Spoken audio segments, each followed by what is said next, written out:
16 जुलाई सुबह के 5:30 बजे अमेरिका में एक न्यूक्लियर बॉम्ब की टेस्टिंग होती है, जिसका रिजल्ट देखकर इस बॉम्ब के क्रिएटर ओपनहाइमर के मुंह से एक बात निकलती है।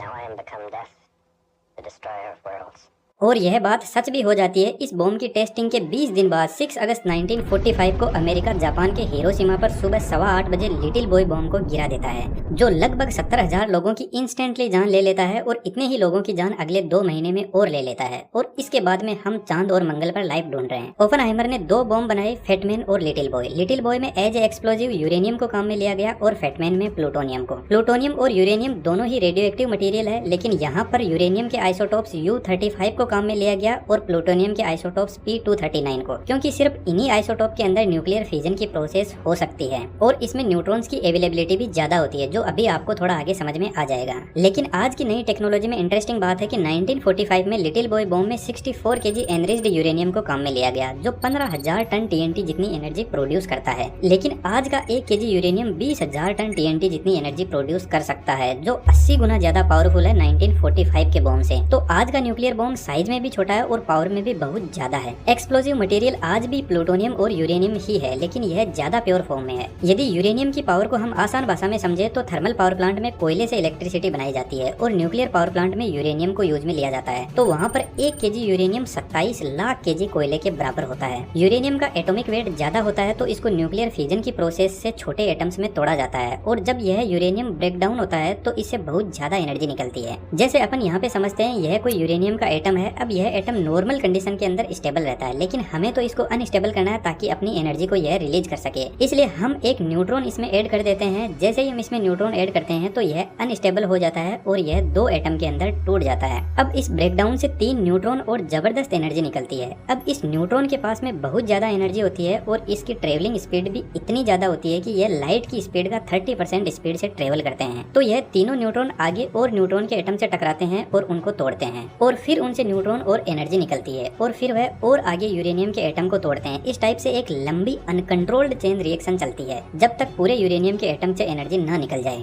अब न्यूक्लियर बॉम्ब के अंदर यह प्रोसेस तो होती ही है, लेकिन इस प्रोसेस को कंडक्ट करवाने के लिए बॉम्ब की डिजाइन अलग हो सकती है। ओपनहाइमर के लिटिल बॉय बॉम्ब को एक्टिवेट करने की डिजाइन एक गन के मैकेनिज्म के जैसी थी, जिसको अभी हम आगे समझेंगे। बॉम्ब 10 फीट लॉन्ग और 28 इंच का डायमीटर था और इसका वेट 4400 kg था। जिस एयरक्राफ्ट से इस बॉम्ब को गिराया जाने वाला था उसका नाम B-29, जो एक बॉम्बर एयरक्राफ्ट है। जब एयरक्राफ्ट 38,000 फीट की हाइट पर था तब एयरक्राफ्ट अपने डोर ओपन करता है और बॉम्ब को नीचे गिराता है।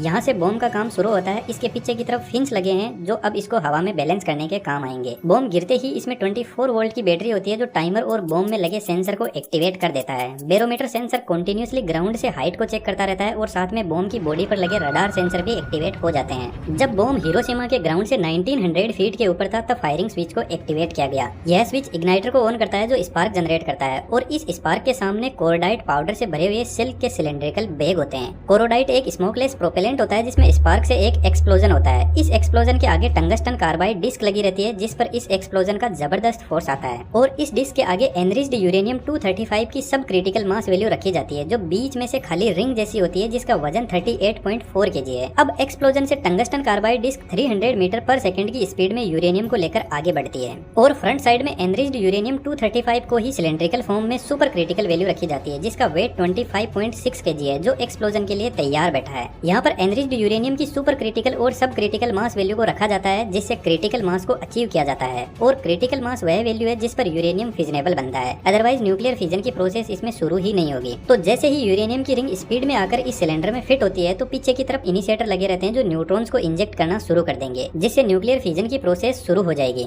यहाँ पर जो गन बैरल है वह बहुत स्ट्रॉन्ग मेटल की बनी है, तो जब तक न्यूक्लियर फिजन की प्रोसेस कंप्लीट नहीं हो जाती तब तक यह मेटल यूरेनियम को होल्ड करके रखती है और जैसे ही न्यूक्लियर फिजन की प्रोसेस कंप्लीट होती है तो इतनी ज्यादा एनर्जी निकलती है कि यह मेटल पिघल के ब्लास्ट हो जाती है और यह ब्लास्ट इतना जबरदस्त होता है कि 1200 फीट डायमीटर की एक जबरदस्त फायरबॉल क्रिएट होती है, जो ऊपर 6000 फीट तक जाती है। यह एक मशरूम जैसा चमकदार बादल होता है जिसका टेम्परेचर 6000 डिग्री सेंटीग्रेड होता है, जो सन के सरफेस टेम्परेचर के बराबर है। इस फायरबॉल ने पलक झपकते ही लगभग 40,000 लोगों की जान ले ली। इसके एरिया में जितने भी लोग थे वे एकदम गायब हो जाएंगे, उनकी हड्डियां भी नहीं बचेगी, भाप बन जाएगी। यह जो फायरबॉल है ये बहुत ज्यादा शॉक वेव क्रिएट करेगी और शॉक वेव चारों तरफ हर डायरेक्शन में ट्रेवल ट्रैवल करेगी साउंड की स्पीड से भी ज्यादा स्पीड में, जिससे जोरदार अर्थक्वेक भी आना शुरू हो जाएंगे। लिटिल बॉय बॉम्ब को सरफेस से कुछ ऊंचाई पर ब्लास्ट किया गया ताकि इसकी फायरबॉल ज्यादा एरिया को कवर कर सके। ब्लास्ट होते ही टेम्परेचर इतना ज्यादा हो जाता है कि यहाँ पर जो हवा थी वह गर्म होकर उड़ जाती है, जिससे यहाँ पर वैक्यूम क्रिएट हो जाता है। बॉम्ब के सेंटर को बैलेंस करने के लिए साइड की हवाएं बॉम्ब के सेंटर की तरफ बढ़ेगी, जिससे यह फायरबॉल फायर स्टॉर्म में बदल जाती है, जिसका डायमीटर 3.2 किलोमीटर का है। और इस फायरबॉल से इतना प्रेशर और टेम्परेचर इंक्रीज हो जाएगा कि इसके डायमीटर में जितने भी लोग हैं वह तुरंत खत्म हो जाएंगे और बिल्डिंग्स राख हो जाएगी। इसके बाद लगभग 11 किलोमीटर तक बॉम्ब के सेंटर से जो लोग हैं उन पर अच्छी खासी रेडिएशन का असर देखा जाएगा, जिनसे लोगों की स्किन जलने लग जाएगी। इस बॉम्ब में मेनली 3 वजह से लोग मरते हैं, ब्लास्ट, फायर और रेडिएशन। ब्लास्ट और फायर से तो लोग उसी टाइम खत्म हो जाएंगे, लेकिन यह जो रेडिएशन है यह कई हजार सालों तक लोगों को मारती रहेगी और लोगों पर इसके साइड इफेक्ट होते रहेंगे और कैंसर का खतरा तो हमेशा बना ही रहेगा। अमेरिका के हिरोशिमा और नागासाकी पर इस बॉम्ब की वजह से लगभग 2 लाख लोग मारे गए और उस एरिया में आज भी उस न्यूक्लियर बॉम्ब का इफेक्ट देखा जा सकता है, जिसकी फोटोज आप यहाँ पर देख सकते हो।